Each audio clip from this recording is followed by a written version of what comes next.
For this backflip tutorial, I think I might have the fastest way for you to learn, combining my experiences with others. For example, I've taught my friend Kyle how to land a backflip in 1 day on ground. Also, my two little cousins, I got one to start trying it on the ground, he wasn't quite there yet, and then my other one on the trampoline. Each of these times were taught within a few hours, so let's get into the fastest backflip method. Yes! This is going to be a trampoline-less method too. I want it to be easy to follow along for anybody who wants to learn. You don't have to have the equipment necessarily. So I believe the best way to learn a new trick, or anything really, is to break it down to the very basic steps. So don't worry about the backflip yet, we're going to break it down the steps. So the 1, 2, 3, and then the backflip.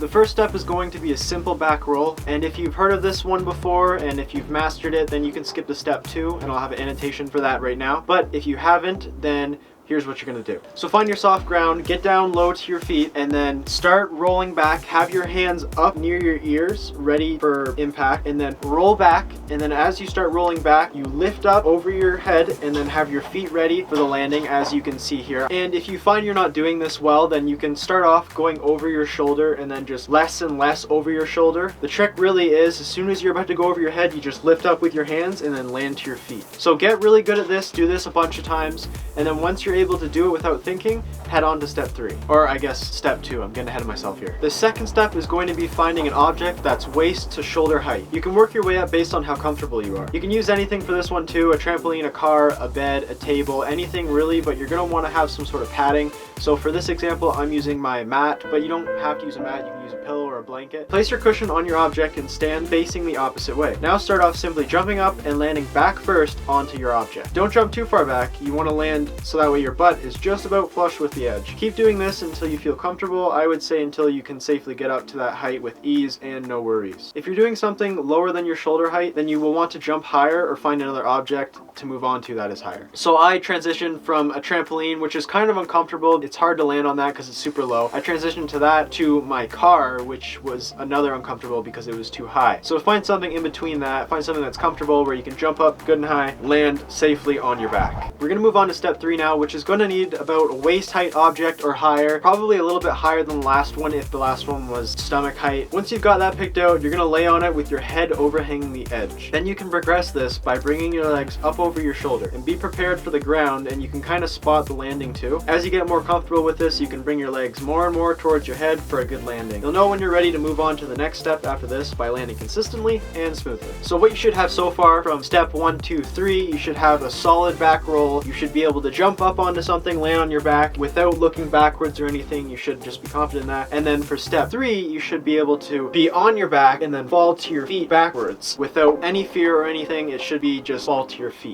If you've made it this far, then you can do a backflip. It's just a matter of connecting all the steps and perfecting the jump and the technique so that way you land easy peasy. If you can find another object, maybe you can use the same object. We're going to use this object to connect 2 and 3. So we're going to need a cylindrical object. For me, a hay bale would be something good, but I can't really find any hay bales, so I'll have to get creative with it. And as you guys can see on screen, this is what I'm using. So just get creative with it. For this one, you're just going to jump up, land on your back, and then that's step 2. And then you're going to bring in step 3, which is rolling back, spotting your landing, and landing on your feet. So this step is probably the most important step. So you're going to want to practice this until you're comfortable with it, and you should be eventually just going over it pretty much, or not really worried about the object, going naturally with the flow. It might even get in your way at this point. And now we're going to add the proper technique, which is just throwing your arms up, jumping with them, tucking in after you've got a height, then rolling over to land on your feet. So this is the proper backflip technique, which you will see in super slow motion here. Arms up, get to that good comfortable height. You don't want to go too early, as you'll learn with your object here. If you go too early, then you're just going to literally fall on it and it's not going to work at all. So you want to keep this in mind when doing your backflip. Remember back to step 3 where you had to actually jump up and get to that height first and then do the roll over top of it. Okay, so just keep doing this until you're very confident with it, and once you're doing it without worrying, good technique and not like falling back or falling obviously, just move on to the next step because you're ready. Alright, step 5, you're ready to land your object. If you have no fear and you're confident in landing it, Get your pad behind you and get to landing it. It's the same as all the steps, just minus the object at this point. And if you still have fear, that's no problem at all. Find another person to help you out, because this person's gonna spot you, and I find this gets rid of fear and helps you with your technique like no other way. Having that person to spot you will ensure you make it even if you fail. So there's literally no reason to fear. My last video was a saran wrap flip challenge, and I got my little brother to help me spot while I was wrapped up. And even though this was his first time spotting and he has no experience with flips, I landed it no problem. So for the person spotting, all you have to do is have one hand behind the knees and the other behind the hips. The spotter will simply swing both legs up while keeping them level with your other hand. Now for flipping, this is super easy. You just have to do step 4 again, but now you have no way of failing. Run through all these steps again and boom, crank out the flip. It will be easier than you think. Now for flipping, this is the super easy part with a spotter. You just have to do step 4 again, but now you have no way of failing. Run through all the steps again and boom, just crank out that flip. It will probably be easier than you think. And the best part about having a spotter is the person spotting you should be able to give you tips based on where you're landing or not landing. Whether you're not rotating enough or flipping too early in the flip without getting the max height. A common one too is just not tucking in long enough. Don't be scared when you see the ground. Remember back to step 3 when your feet will actually hit the ground.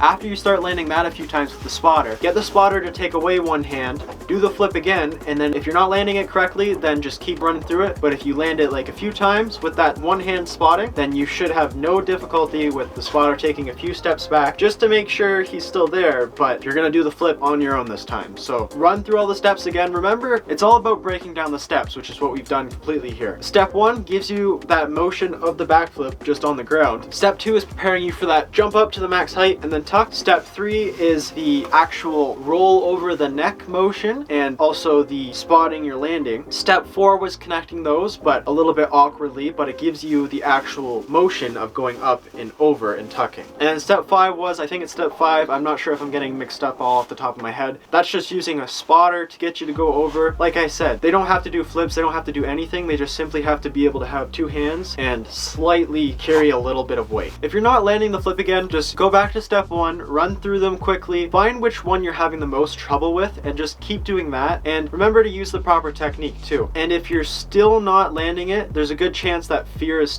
holding you back, so just keep running through the steps, and you're just not ready if you're not landing it. Just keep running through them. It'll work out those muscles and get them used to it too. But even after all that, if you're still not landing it, you can message me on my Instagram or Snapchat, whatever, at Jaden Rules. I can help you out with any issue you're having, probably, hopefully. Okay, so that's gonna be the end to my first tutorial. I hope you guys learned and benefited from watching this. It's definitely different for me because I haven't really done a tutorial before, but I've taught multiple people how to do a backflip, so I'm thinking I should be able to help everybody with the tips that I have. And if you did learn it from my video, be sure to like it, comment your excitement with the backflip. I will be happy to share it with you and glad that you've landed it. Send me a video and maybe I'll post it on my channel or something. But that's gonna wrap it up for today's video. So be sure to like, dislike, comment, criticize, share with your friends, or don't.